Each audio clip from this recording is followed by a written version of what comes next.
Good morning, students. Today's topic is Gauss general theory of image formation, and there is another topic, that is coaxial optical system and cardinal points. And okay, so ये topics आज हम cover करने वाले हैं। तो सबसे पहले हम पढ़ते हैं Gauss general theory of image formation. So image formation में जो गॉस है उन्होंने एक जनरल थ्योरी दी थी, और वो एक जनरल थ्योरी जो है वो क्या है कि ऑप्टिकल सिस्टम में, किसी भी ऑप्टिकल सिस्टम में जो इमेज फॉर्म होगी वो किस तरीके से होगी। ओके, सो ये जो थ्योरी है वो कहाँ यूज़ होती है? When it is used for the cases where there is a point for point, line for line and plane for plane relationship between the object and its image. यानी कि object और image के बीच में, object और image के बीच में अगर point for point, line for line और प्लेन फॉर प्लेन इंटरेक्शन हो, तो तब हम वहाँ पर इस गॉस जनरल थ्योरी का यूज़ करते हैं इमेज फॉर्मेशन में। ओके, तो सपोज किसी ऑब्जेक्ट के जो कोऑर्डिनेट्स हैं वो हैं x, y। आपको पता है कोऑर्डिनेट्स क्या हो गए, यानी कि कोई ऑब्जेक्ट जो है उसकी पोजीशन बता रहा है कि वो इस प्लेन में, XY प्लेन में, वो x एक्सिस से कितनी दूरी पे है और y एक्सिस से कितनी दूरी पे है। ठीक है, और अगर सपोज कोऑर्डिनेट्स जो है ऑब्जेक्ट के XY हो और इमेज के जो कोऑर्डिनेट्स हैं अगर वो x डैश और y डैश हैं। ठीक है, तो जो most general linear relationship x dash Y dash और एक्स वाई का वो क्या होगा? जो एक्स डैश वाई डैश और एक्स वाई, इन दोनों में आपस में क्या है? रिलेशन है। ठीक है, तो गॉस ने ये फॉर्मूले दिए थे, तो वो जो रिलेशनशिप है वो क्या है? First is this, x dash is equal to a1x plus b1y plus d1 upon ax plus by plus d. Second, y dash is equal to a2x plus b2y plus d2 upon ax plus by plus d. ये जो a1, b1, d1, a, b, d, a2, b2, d2, okay, तो ये कितने आपके पास constants हैं? 9 constants हैं। तो यहाँ पर जो 9 कॉन्स्टेंट्स हैं तो उनका यूज़ हो रहा है। हालांकि इसमें से 5 जो कॉन्स्टेंट है वो रिडंडेंट है, इनको हम हटा सकते हैं। ठीक है, तो out of 9 constants 5 are redundant. तो कैसे रिडंडेंट है वो अब हम देखते हैं कैसे रिडंडेंट है। तो हम क्या करते हैं कि, अच्छा एक चीज़ और देख लो आप, ये this is the coaxial axis, आप अभी यूज होगा। This is the coaxial axis, this is x axis and this is the transverse distance. यानी कि जो परपेंडिकुलर डिस्टेंस है वो उसको हम ट्रांसवर्स डिस्टेंस भी कहते हैं। और जो एक्सिस के अलोंग जो डिस्टेंस है वो जो कोएक्सियल एक्सिस वाली है, ये कोएक्सियल एक्सिस वाली जो डिस्टेंस है वो हम एक्स एक्सिस पे लेंगे और ट्रांसवर्स डिस्टेंस जो है हम वाई एक्सिस पे लेंगे। ओके, सो हम कह रहे हैं कि x dash Y dash, x dash Y dash यानी कि किसके कोऑर्डिनेट पॉइंट्स हैं? इमेज के। और एक्स वाई ये किसके कोऑर्डिनेट पॉइंट्स हैं? ऑब्जेक्ट के। ठीक है, आपको पता है कि ऑप्टिकल सिस्टम में अगर एक कोई हम ऑब्जेक्ट रखते हैं तो उसकी इमेज फॉर्म होती है। तो इमेज फॉर्म जो हुई, हमने मान लिया कि उसके कोऑर्डिनेट्स जो हैं वो क्या हैं?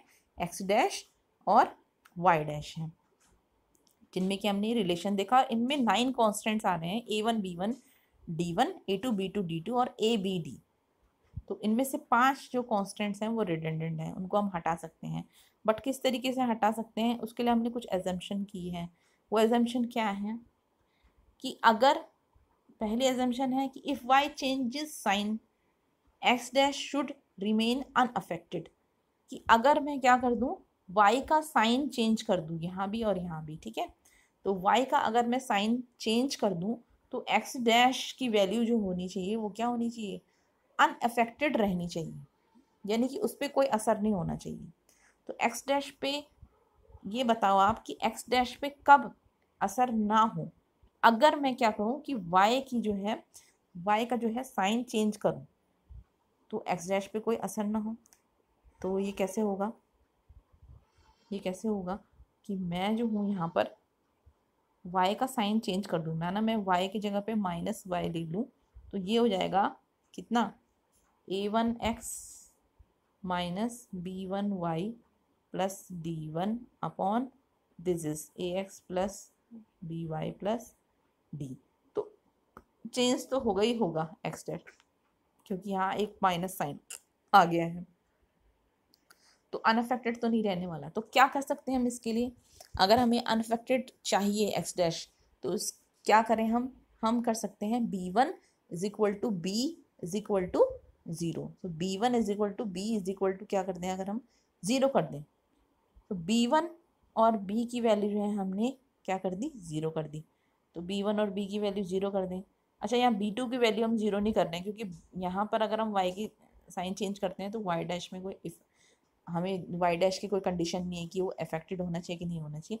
तो हम क्या करते हैं, b one is equal to b is equal to zero कर देते हैं। तो b one is equal to b is equal to zero यहाँ पुट कर देंगे। ओके, अच्छा, सेकंड कंडीशन क्या है, if y changes sign y dash should only change in sign.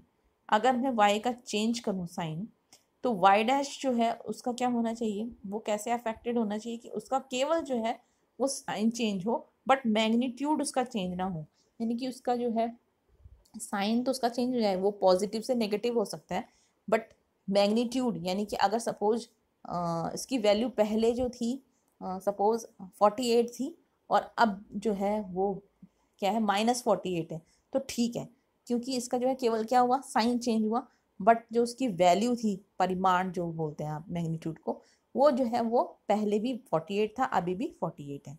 ठीक है, तो इसके लिए हमें क्या, इसके लिए हम कैसे करेंगे, इसके लिए हम क्या कर सकते हैं, a2 is equal to d2 is equal to, अगर ज़ीरो पुट कर दें तो a2 और d2 इन दोनों की वैल्यू अगर हम क्या कर दें, ज़ीरो पुट कर दें, तो हम अगर y का साइन चेंज करते हैं तो y डैश की जो वैल्यू है यानी कि मैग्नीट्यूड है उस पर कोई फ़र्क नहीं पड़ने वाला। हाँ, साइन पे फ़र्क पड़ सकता है, साइन पे फ़र्क पड़ेगा। ठीक है, अब ये कोफिशिएंट्स हमने ये हमने जो ये वैल्यूज़ हमने ये जो कंडीशंस रखी, b1 b अगर हम ज़ीरो कर दें और a2 और d2 को हम ज़ीरो कर दें, तो इस कंडीशन को हम रख लेते हैं x डैश में भी और y डैश में भी। तो रख लेते हैं,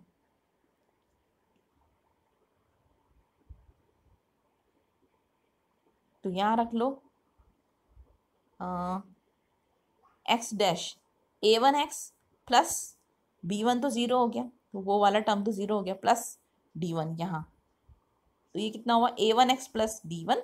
ये वैल्यूज़ मैंने ऊपर जो दो फॉर्मूले लिखे थे एक्स डैश और वाई डैश, उसी में पुट कर रही हूँ। ओके, तो x dash is equal to a1x plus d1, और ये एक मिनट देख लो कैसे करना है, ये वैल्यूज़ जो है वो यहाँ से आई इस इक्वेशन से। सो एक्स डैश में हमने रख दिया क्या, b1 is equal to b is equal to zero, तो क्या आएगा a1x प्लस ये वाला, ये जो आया यहाँ से a1x plus d1 upon ax plus d।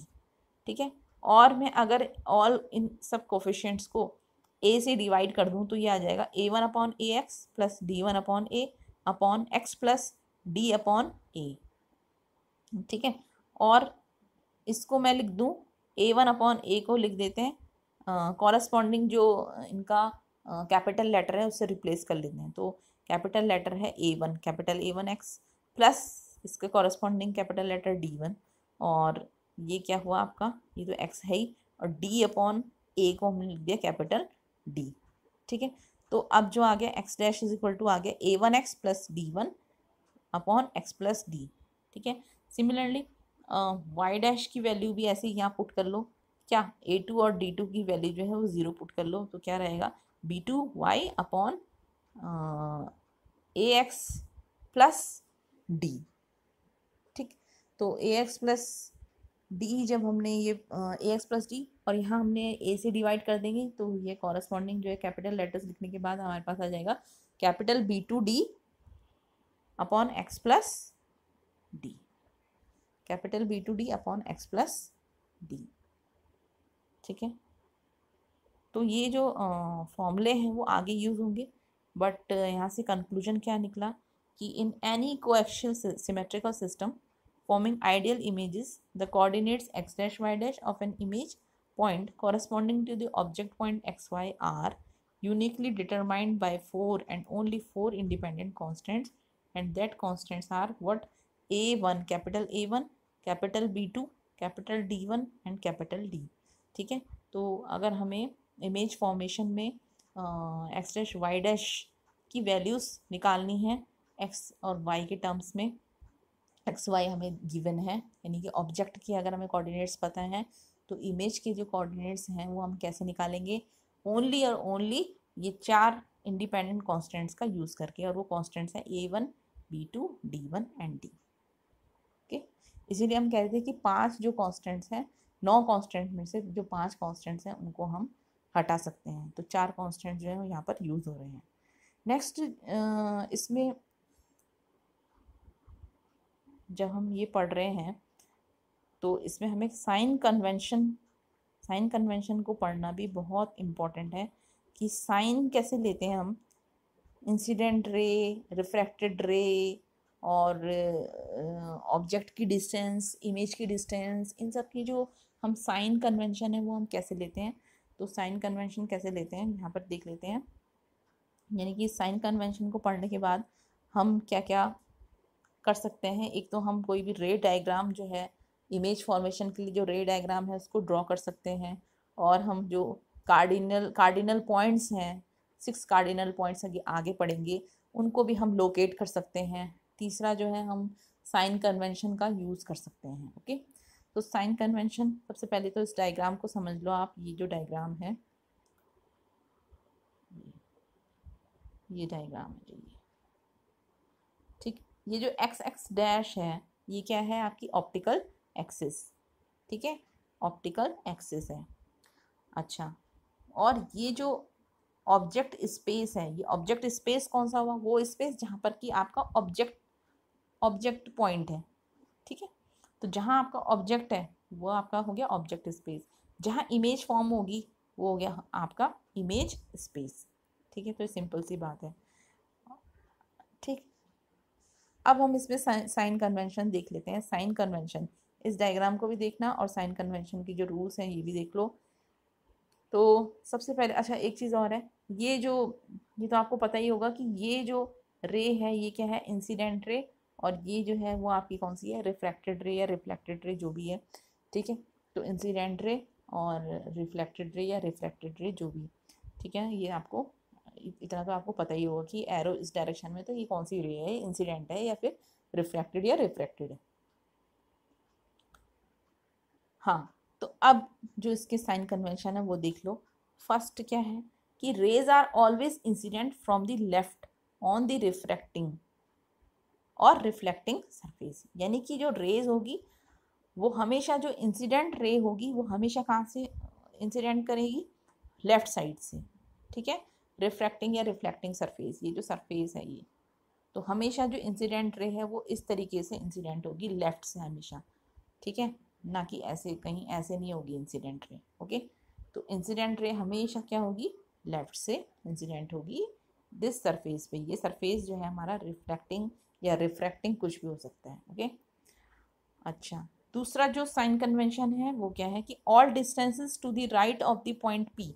अच्छा, यहाँ पॉइंट पी देख रहे हो आप, ये पॉइंट पी है, तो ऑल डिस्टेंसेस जो होगी to the right of the point P, यानी कि इस पॉइंट पी के राइट साइड में जितनी भी डिस्टेंस है, ठीक है, यानी कि इस पॉइंट पी के दाएं साइड जितनी भी डिस्टेंस है वो क्या होंगी? वो सब पॉजिटिव होंगी।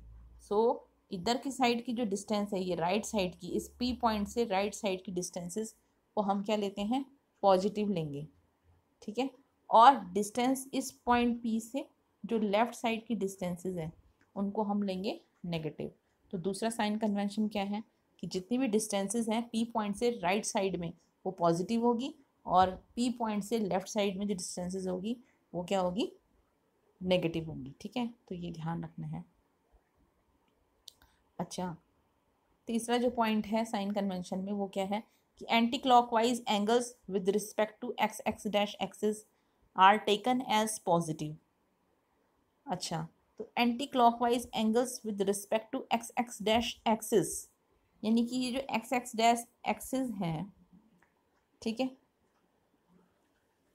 अगर इस पे कोई जो है इंसिडेंट रे है सपोज, और वो एंगल बना रही है थीटा, तो जो सरफेस है वो एक ये लाइन नहीं है, ये पूरा सरफेस एक जैसे सपोज ये एक ये इस तरीके का सरफेस भी हो सकता है। अब इस पे जो इंसिडेंट रे है वो किस तरीके से, ये ऐसे भी आ सकती है, ऐसे भी आ सकती है, ऐसे भी आ सकती है, ऐसे भी आ सकती है। ओके, तो इंसिडेंट रे सरफेस से कुछ क्या बना रही है, एक एंगल बना रही है, ठीक है। तो अगर ये जो एंगल है वो एक्स एक्स डैश एक्सिस से क्या हो, एंटी क्लॉकवाइज डायरेक्शन में हो, एंटी क्लॉकवाइज यानी घड़ी की सुई की दिशा के विपरीत दिशा में हो अगर, तो तब उन एंगल्स को हम लेते हैं क्या, पॉजिटिव एंगल, ठीक है। और अगर क्लॉकवाइज एंगल होंगे एक्स एक्स डैश के साथ, तो तब हम उसको लेते हैं क्या, नेगेटिव। या हम इसको और एक और तरीके से भी समझ सकते हैं कि एंगल तो, ये एंगल जो है वो तो स्थिर है, एंगल तो स्थिर है थीटा, बट अगर मैं एक्स एक्स डैश एक्सिस को, यानी कि इस एक्सिस को अगर मैं एंटी क्लॉकवाइज डायरेक्शन में घुमाती हूँ, ये दिस डायरेक्शन में घड़ी की सुई की विपरीत दिशा में घुमाती हूँ, तो तब जो ये एंगल होगा ना, ये वाला एंगल, ये क्या होगा आपका, ये होगा पॉजिटिव, ठीक है। और अगर मैं इस डायरेक्शन में घुमाती हूँ, ठीक है, तो तब जो एंगल होगा वो क्या होगा, नेगेटिव, ठीक है। नेक्स्ट जो इसमें पॉइंट है, लेटरल और ट्रांसवर्स और upward distance measured from the axis are positive. जो ये डिस्टेंसेस हैं, अपवर्ड डिस्टेंस, इस एक्सिस से अपवर्ड जो डिस्टेंसेस होंगी, ये डिस्टेंसेस, ठीक है, तो ये जो डिस्टेंसेस होंगी ये हमेशा क्या होंगी, पॉजिटिव होंगी। ये जितनी भी ये डिस्टेंसेस हैं, अपवर्ड डिस्टेंसेस हैं, इनको हम लेटरल भी बोलते हैं, ट्रांसवर्स भी बोलते हैं। ओके, तो ट्रांसवर्स और लेटरल, लेकिन अपवर्ड डायरेक्शन में जितनी भी डिस्टेंसेस होगी एक्सिस से, इस x x x dash axis से जो अपवर्ड डायरेक्शन में जो डिस्टेंसेस होंगी उनको हम क्या लेंगे, पॉजिटिव, ठीक है। और जितनी भी डिस्टेंसेस डाउनवर्ड डायरेक्शन में होगी, ये डाउनवर्ड डायरेक्शन है, ये डाउनवर्ड डायरेक्शन है, तो वो क्या होंगी, नेगेटिव, ठीक है। तो एक साइन कन्वेंशन ये था। तो ये जितने भी साइन कन्वेंशन है इनको आप ढंग से पढ़ लो, ये साइन कन्वेंशन क्या है इनका, क्योंकि यूज होना है आगे।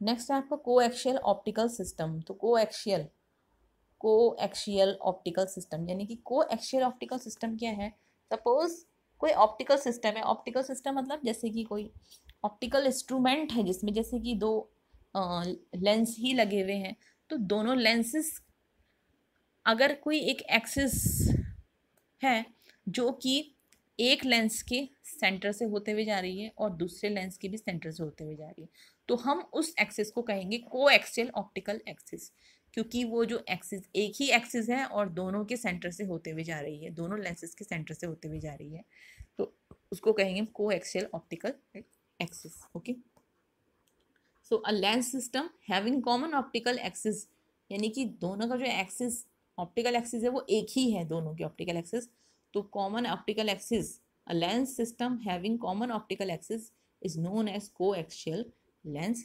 System. A common optical axis known as principal axis, उस कॉमन ऑप्टिकल एक्सिस को हम क्या कहते हैं, प्रिंसिपल एक्सिस भी कहते हैं। प्रिंसिपल एक्सिस आप आगे देखेंगे। Okay, so we can determine the position and size of the image of an object formed by such a system by considering reflection at each lens separately, यानी कि हम position और साइज किसी भी image का, यानी कि कोई अगर ऑब्जेक्ट है तो उसका इमेज फॉर्म हो रहा है, तो उसका पोजीशन और जो साइज है उसको हम डिटरमाइन कर सकते हैं प्रत्येक लेंस से, अगर जो क्या होगा, रिफ्लेक्शन होगा सेपरेटली, ठीक है। गॉस ने क्या शो किया, that if in an optical system the positions of certain specific points be known the system may be treated as a single point, यानी कि अगर सर्टेन स्पेसिफिक पॉइंट्स जो हैं उनकी अगर पोजीशंस हम जान लें तो हम पूरे सिस्टम को एक सिंगल यूनिट की तरह ट्रीट कर सकते हैं. ओके, तो position and size of the image of an object में then directly be obtained by same relations. इसलिए अगर हम एक रिलेशन निकाल लें तो हम पोजीशन और किसी इमेज की पोजीशन और साइज जो है वो डायरेक्टली क्या कर सकते हैं, हम निकाल सकते हैं. ठीक है, और हम उनको थिन लेंसेज और सिंगल सरफेस के लिए जो है उनको यूज़ कर सकते हैं. ओके, नेक्स्ट है आपका कार्डिनल पॉइंट्स. बहुत इंपॉर्टेंट है cardinal points. Cardinal points.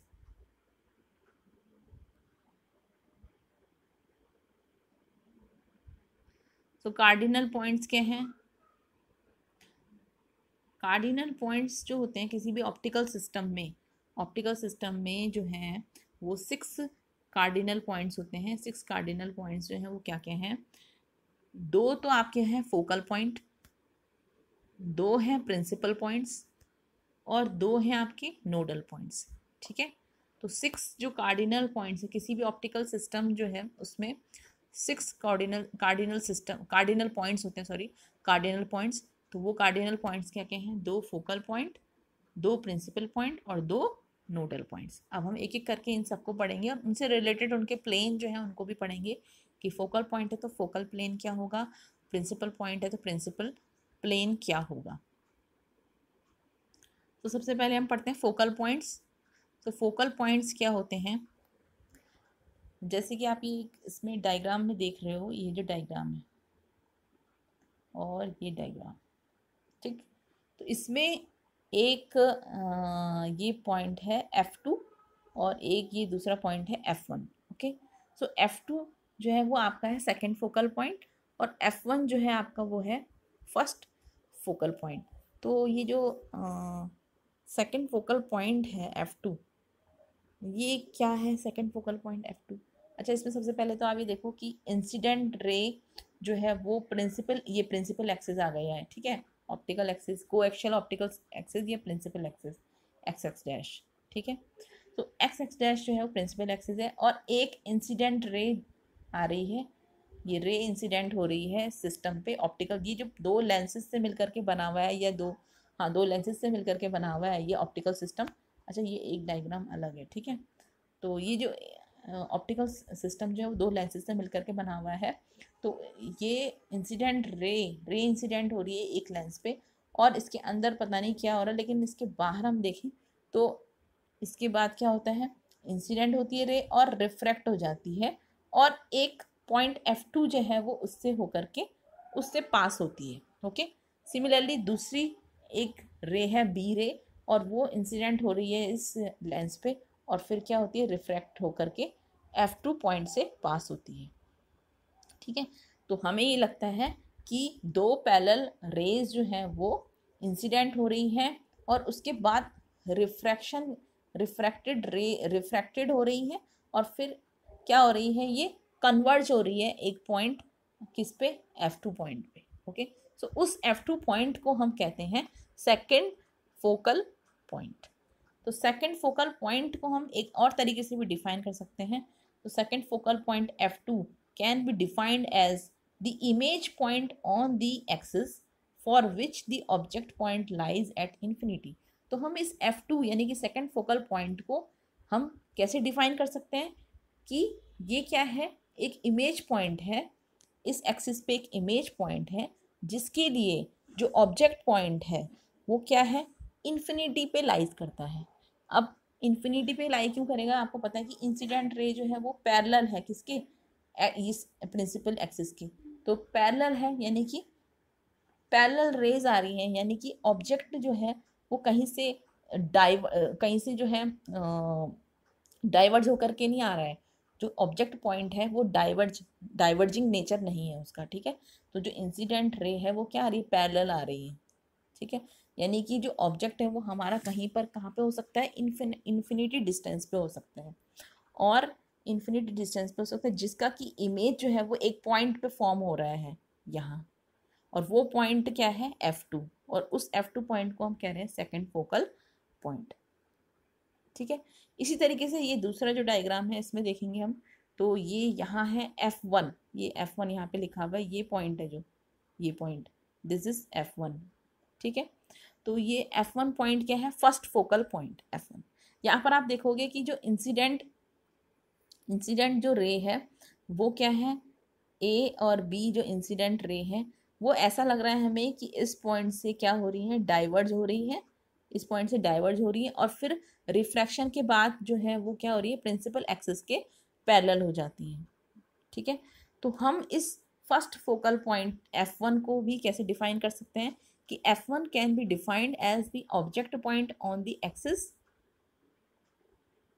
Object point on the axis for which the image point lies at infinity. अब इसमें हम देखें कि इसके लिए जो इमेज पॉइंट है उसका कहीं पता नहीं है कि वो कहाँ पर कन्वर्जिंग नेचर है या क्या है, कन्वर्जिंग तो कहीं है ही नहीं, ये लाइंस ये सीधे सीधे क्या हो रही है, पैरेलल होकर के, ये पैरेलली जो है वो क्या कर रही है, पैरेलली जा रही है ये रिफ्रैक्टेड होकर के, ठीक है। यानी कि इसका जो इमेज फॉर्मेशन है होगा तो, लेकिन कहीं बहुत इन्फिनिटी डिस्टेंस पे होगा, ठीक है। तो हम कह सकते हैं कि ये एक ऐसा पॉइंट है, ऑब्जेक्ट ऐसा, ये जो F1 यानी कि focal point, first focal point ऐसा ऑब्जेक्ट पॉइंट है जिसके लिए कि इमेज पॉइंट, इमेज जो है वो कहाँ हो रहा हो, इनफाइनाइटी पे बन रहा हो, ठीक है। इमेज पॉइंट जो है वो इनफाइनाइटी पे लाई करे। तो इसी तरीके से जो ये फर्स्ट फोकल पॉइंट और सेकंड फोकल पॉइंट है इनके लिए प्लेन्स भी हैं। तो फर्स्ट फोकल प्लेन क्या है, plane through F1 and perpendicular to the axis. यानी कि ये जो F1 है, ये F1, ये जो पॉइंट है F1, इसके थ्रू एक क्या है, ये इस पॉइंट से जाता हुआ एक क्या है, ये प्लेन है, ठीक है। तो ये प्लेन जो है वो होगा हमारा first focal plane, this is the focal plane, this is the first focal plane, ठीक है। ऐसे ही F2 पॉइंट से जाता हुआ, F2 पॉइंट से होता हुआ जो प्लेन होगा ये इस तरीके से, ये इसको हम कहेंगे क्या, सेकंड फोकल प्लेन, ठीक है। तो फर्स्ट फोकल प्लेन और सेकंड फोकल प्लेन, और ये दोनों जो प्लेन हैं वो कैसे होंगे, परपेंडिकुलर हैं वो एक्स एक्स डैश एक्सिस पे, एक्स डैश एक्सिस पे, ठीक है। दूसरा आपका आता है principal points and principal planes, sorry. तो प्रिंसिपल पॉइंट्स और प्रिंसिपल प्लेन्स क्या हैं, तो principal points and principal planes, तो प्रिंसिपल पॉइंट्स क्या है, pair of conjugate points on the principal axis. ये जो प्रिंसिपल एक्सिस है इस पे जो कंजुगेट पॉइंट्स हैं इनके पेयर को हम कहते हैं principal points of the optical system, जिसका कि having unit positive linear magnification, ये बहुत इंपॉर्टेंट है, यूनिट पॉजिटिव लीनियर मैग्निफिकेशन, यानी कि इसका लीनियर मैग्निफिकेशन जो होगा वो +1 होगा, ठीक है। ये ऐसे कॉन्जुगेट पॉइंट्स, ऐसा पेयर है कॉन्जुगेट पॉइंट्स का जिनका कि लीनियर मैग्निफिकेशन जो है वो क्या होगा, +1, यूनिट पॉजिटिव, ठीक। तो इनको हम कहते हैं प्रिंसिपल पॉइंट्स, ठीक है। तो ये जो ये डायग्राम है, ये डायग्राम, इसमें आपको 2 पॉइंट्स दिख रहे हैं, ये H2 और H1। तो ये जो H1 और H2 हैं ये क्या है आपके प्रिंसिपल पॉइंट्स। ये H1 जो है वो क्या है, फर्स्ट प्रिंसिपल पॉइंट, और H2 जो है वो क्या है, सेकंड प्रिंसिपल पॉइंट। तो H1 and H2 are the first principal point and second principal point, ठीक है। तो इस फिगर में देखिए इंसिडेंट रे जो B है, इंसिडेंट रे जो B है is chosen so that the corresponding emergent ray lies at the same distance from the principal axis as incident ray A has the distance above the principal axis। तो इसमें हमने क्या किया है कि जो इंसिडेंट रे जो B है हम उसको इस तरीके से चूज करते हैं कि जो इसके कॉरस्पॉन्डिंग जो इमर्जेंट रे होगी, अच्छा अभी आप ये जो डायग्राम है इसमें ये वाला पोर्शन मत देखना, लेंस के अंदर वाला, केवल आप ये देखो इंसिडेंट रे और इमर्जेंट रे। ठीक है, ये इंसिडेंट रे है और ये जो इसके बाद निकली बाहर ये है इमर्जेंट रे। ठीक है, तो ये इंसिडेंट, इसको हटा देते हैं, ये वाला पोर्शन हटा देते हैं। ये जो ये है, ये क्या है, इंसिडेंट रे, और ये कहाँ से इमर्ज हुई, यहाँ से। ठीक है, तो हमने इस इंसिडेंट रे को इस तरीके से चूज़ किया है कि इमर्जेंट होने के बाद, यानी कि यहाँ से निकलने के बाद ये वाली रे, इसकी जो डिस्टेंस है प्रिंसिपल एक्सिस से वो सेम है जैसे कि रे ए की थी।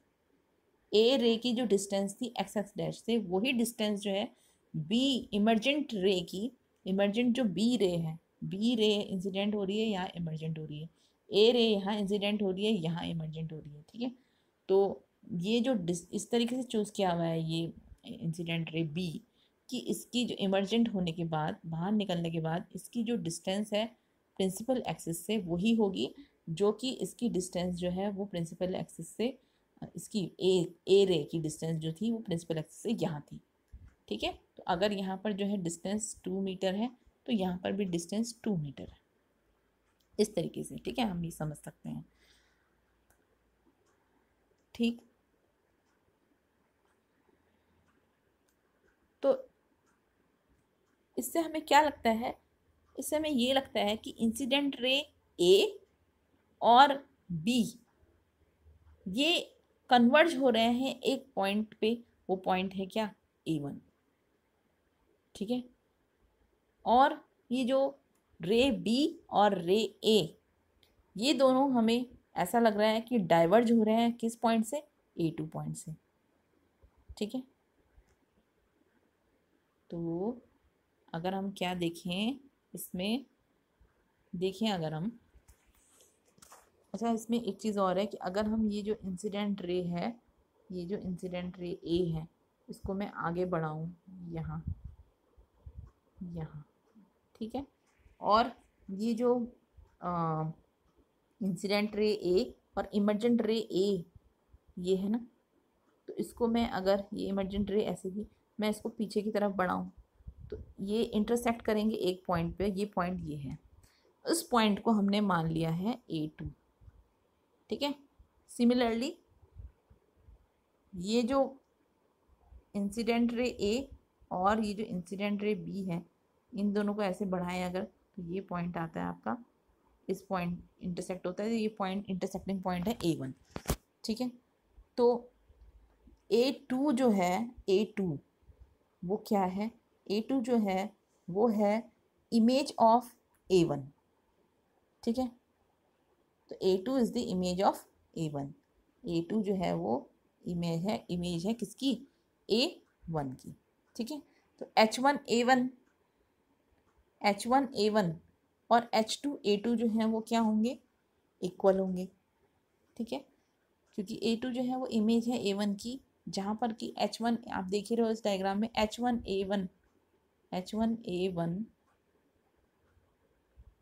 H1A1 ये डिस्टेंस इज इक्वल टू है H2A2, ये वाली डिस्टेंस है जो H2A2। ठीक, तो A1 और A2 जो है वो क्या हो गए, ये दो ऐसे कंजुगेट पॉइंट्स हो गए। ठीक है, जो कि ट्रू होंगे सभी प्रिंसिपल प्लेन्स के लिए, सारे प्रिंसिपल प्लेन्स के लिए जो है, अभी प्रिंसिपल प्लेन्स हमने पढ़ा, तो सारे प्रिंसिपल प्लेन्स के लिए जो है वो क्या है, ये कॉन्जुगेट पॉइंट्स A1 और A2 जो हैं वो सभी के लिए ट्रू होंगी। ओके, यानी कि ये इस प्लेन पे ऐसा नहीं है कि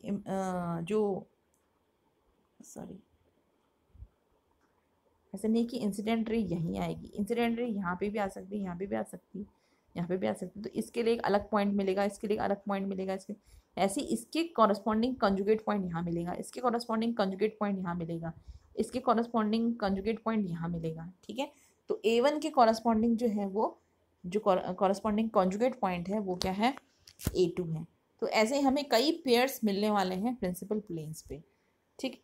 तो अगर हम किसी ऑब्जेक्ट को प्लेस करें फर्स्ट प्रिंसिपल प्लेन पे तो एक इरेक्ट इमेज मिलेगी हमें सेम साइज की, ठीक है, सेकंड प्रिंसिपल प्लेन पे।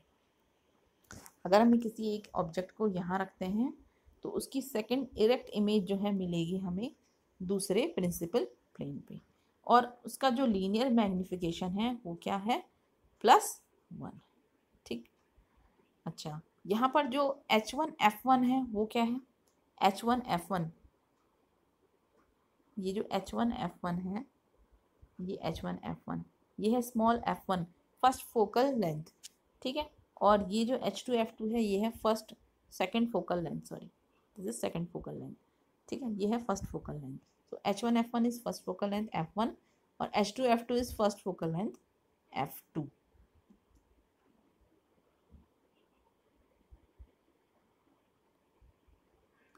और F1 F2 जो है वो दोनों बराबर होंगे कब, if medium B same on two sides of the system. अगर जो है दोनों साइड जो है सिस्टम की, उनका जो मीडियम है अगर वो सेम है तो क्या होगा, F1 जो है वो बराबर होगा F2 की, ठीक है। नेक्स्ट जो आपका आता है वो है नोडल पॉइंट्स। नोडल पॉइंट्स, तो नोडल पॉइंट्स क्या है, जैसे अभी आपने जो है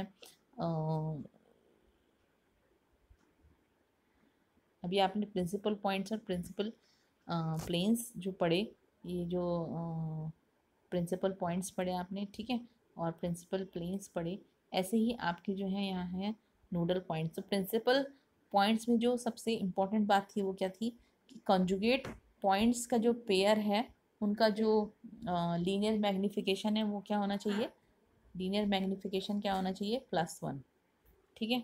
बट नोडल पॉइंट्स के केस में क्या है, नोडल पॉइंट्स में जो है इसके ऐसे कॉन्जुगेट, ये ऐसे कॉन्जुगेट पॉइंट्स का पेयर है, जैसे कि अभी आपने ऊपर देखा कि कॉन्जुगेट पॉइंट्स जो A1 A2 उनका पेयर या H1 H2 उनका पेयर, यानी कि अगर A1 है तो A2 भी होगा, H1 है तो H2 भी होगा। तो उनके जो कॉन्जुगेट पॉइंट्स हैं उनका जो पेयर है, उनका जो लीनियर मैग्निफिकेशन है उसकी वैल्यू +1 होनी चाहिए। लेकिन यहाँ पर जो नोडल पॉइंट्स हैं वो क्या होने चाहिए, पेयर ऑफ कॉन्जुगेट पॉइंट्स जिनके लिए कि एंगुलर मैग्निफिकेशन वहाँ पर था लीनियर मैग्निफिकेशन, लीनियर मैग्निफिकेशन वो क्या होना चाहिए था, +1। यहाँ पर क्या है, एंगुलर मैग्निफिकेशन वो क्या होना चाहिए, +1 होना चाहिए, ओके। तो यहाँ पर ये डिफरेंस है नोडल पॉइंट्स और प्रिंसिपल पॉइंट्स में, ओके। सो आज हमने जो पढ़ा इसमें वो क्या क्या पढ़ा, एक तो हमने पढ़ा Gauss general theory of image formation, के गॉस की थ्योरी को हम यूज़ करके इमेज कैसे फॉर्म कर सकते हैं, यानी कि एक्स वाई अगर हमें पता है तो एक्स डैश और वाई डैश हम कैसे निकाल सकते हैं, और एक्स डैश वाई डैश और एक्स वाई क्या है, X dash Y dash is the are the coordinates of image और x Y are the coordinates of the object, ठीक है। सो ऑब्जेक्ट के कोऑर्डिनेट्स और इमेज के कोऑर्डिनेट्स में क्या रिलेशन है, ये हमने Gauss general theory of image formation में पढ़ा, ठीक। दूसरा हमने जो साइन कन्वेंशन मेथड है, साइन कन्वेंशन ऑब्जेक्ट और इमेज स्पेसेस में किस तरीके से जो है साइन कन्वेंशन का यूज़ होता है ऑप्टिकल सिस्टम में, डिस्टेंसेस को कैसे हम पॉजिटिव और कैसे हम नेगेटिव लेते हैं। इसीलिए आपने देखा होगा कि यू वी, तो जो ऑब्जेक्ट की डिस्टेंस है उसको हम हमेशा क्या लेते हैं, पॉजिटिव लेते हैं, और इमेज की डिस्टेंस जो है वो अगर आपके इधर ही लेफ़्ट साइड में ही बन रही है तो हम उसको हमेशा क्या लेते हैं, नेगेटिव लेते हैं, राइट साइड में हमेशा क्या लेते हैं, पॉजिटिव लेते हैं, ठीक है। तो इसीलिए यू और वी की जो वैल्यूज़ हैं उसको भी हम पॉजिटिव और नेगेटिव उस तरीके से लेते हैं, ठीक है। तो ये आपने देखा साइन कन्वेंशन में हमने क्या क्या पढ़ा, एक तो हमने पढ़ा क्या कि रेज जो है वो क्या है, लेफ़्ट साइड और राइट साइड इंसिडेंट और रिफ्रैक्टेड या रिफ्लेक्टेड जो रेज होंगी उनकी डायरेक्शन, ठीक है, उनकी डायरेक्शन की वजह से जो उनका जो है वो क्या है, इंसिडेंट की डायरेक्शन कहाँ से होगी और रिफ्लेक्टेड की डायरेक्शन कौन सी होगी, ठीक है। और दूसरा हमने पढ़ा कि ऑल डिस्टेंसेस जो है वो राइट साइड में अगर पॉइंट पी के तो वो क्या होंगी, पॉजिटिव होंगी, लेफ्ट साइड में होंगी तो वो नेगेटिव होंगी, ठीक है। थर्ड हमने जो है ये एंगल्स का जो है हमने डायरेक्शन देखा कि एंगल्स को अगर हम एंटी क्लॉकवाइज घुमा देंगे प्रिंसिपल एक्सिस के सापेक्ष, तो प्रिंसिपल एक्सिस के सापेक्ष अगर हम एंटी क्लॉकवाइज डायरेक्शन में घुमा रहे हैं तो यहाँ पर जो है पॉजिटिव लेंगे, उस एंगल को पॉजिटिव लेंगे, ठीक है। और अगर क्लॉकवाइज डायरेक्शन में घुमा रहे हैं तो नेगेटिव। तो ये ध्यान रखना कि क्लॉकवाइज में हमेशा नेगेटिव है और एंटी क्लॉकवाइज में पॉजिटिव है। एंटी क्लॉकवाइज यानी कि घड़ी की सुई की विपरीत दिशा में अगर होगा तो क्या होगा, पॉजिटिव होगा। यानी कि अगर इस डायरेक्शन में होगा अगर रोटेशन तो क्या होगा, वो थीटा जो होगा वो क्या होगा, पॉजिटिव होगा, ठीक है। और अगर इस डायरेक्शन में होगा रोटेशन तो थीटा जो होगा वो क्या होगा, नेगेटिव होगा, ठीक। और चौथा हमने जो साइन कन्वेंशन में पढ़ा है वो क्या पढ़ा है कि लेटरल और ट्रांसवर्स जो डायरेक्शन जिनको हम बोलते हैं, अगर वो अपवर्ड डिस्टेंस है, अपवर्ड डायरेक्शन में है तो हमेशा उसको हम क्या लेते हैं, पॉजिटिव लेते हैं। और अगर वो डाउनवर्ड डायरेक्शन में है तो हमेशा हम उसको क्या लेंगे, नेगेटिव लेंगे। उसके बाद हमने कार्डिनल कोएक्सियल ऑप्टिकल सिस्टम के बारे में पढ़ा। उसके बाद हमने कार्डिनल पॉइंट्स के बारे में पढ़ा कि कार्डिनल पॉइंट्स क्या होते हैं। तो कार्डिनल पॉइंट्स जो हैं आपके 6 कार्डिनल पॉइंट्स होते हैं आपके, 2 फोकल पॉइंट्स होते हैं, 2 आपके प्रिंसिपल पॉइंट्स होते हैं और 2 जो है नोडल पॉइंट्स होते हैं। तो फोकल पॉइंट से होकर जाने वाला जो प्लेन होगा उसको हम फोकल प्लेन बोलेंगे। ऐसी प्रिंसिपल पॉइंट से होकर जो जाने वाला जो प्लेन होगा उसको हम कहेंगे प्रिंसिपल प्लेन। ऐसी नोडल पॉइंट से होकर जाने वाला जो प्लेन होगा उसको हम कहेंगे नोडल प्लेन, ओके। सो ये था फोकल पॉइंट्स और फोकल प्लेन हमने पढ़ा। फोकल पॉइंट्स दो तरीके के फोकल पॉइंट्स पढ़े, फर्स्ट फोकल पॉइंट और सेकंड फोकल पॉइंट, ठीक। और इसी तरीके से हमने जो प्रिंसिपल पॉइंट्स हैं ये पढ़े कि प्रिंसिपल पॉइंट्स और प्रिंसिपल पॉइंट्स जो है हमेशा ऐसे कॉन्जुगेट पॉइंट्स का पेयर होता है जिनका कि लीनियर मैग्निफिकेशन जो है हमेशा क्या होता है, +1 होता है। लीनियर मैग्निफिकेशन बहुत इंपॉर्टेंट है, लीनियर मैग्निफिकेशन +1 होगा,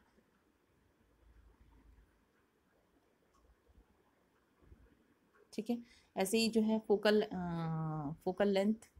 लेंथ हमने सिंपल सी जो डिस्टेंस है h1 f1 वो है फोकल लेंथ आपकी, h2 f2 भी फोकल लेंथ है, first and second focal length जिससे हम इसको डिनोट कर रहे हैं। ऐसे नोडल पॉइंट्स के बारे में हम आगे पढ़ेंगे कि नोडल पॉइंट्स क्या हैं।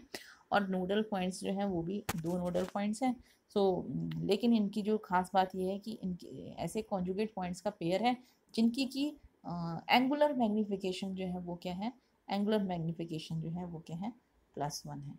साथ ही आप इनसे जो रिलेटेड ऑब्जेक्टिव क्वेश्चंस हैं, वैसे तो मैं डाल दूंगी इसमें ऑब्जेक्टिव क्वेश्चंस कुछ, लेकिन आप लोग भी कुछ ऑब्जेक्टिव क्वेश्चंस भी इससे सर्च करते रहिए और किस तरीके के क्वेश्चन बन सकते हैं इसमें ये भी सर्च करते रहो आप कि इससे जो हमारे कार्डिनल पॉइंट्स हैं या फिर Gauss theory of image formation है, Gauss general theory of image formation है, इससे किस तरीके के क्वेश्चन बन सकते हैं, किस तरीके के हमारे ऑब्जेक्टिव क्वेश्चंस बन सकते हैं, ठीक है। तो आज के लिए इतना ही।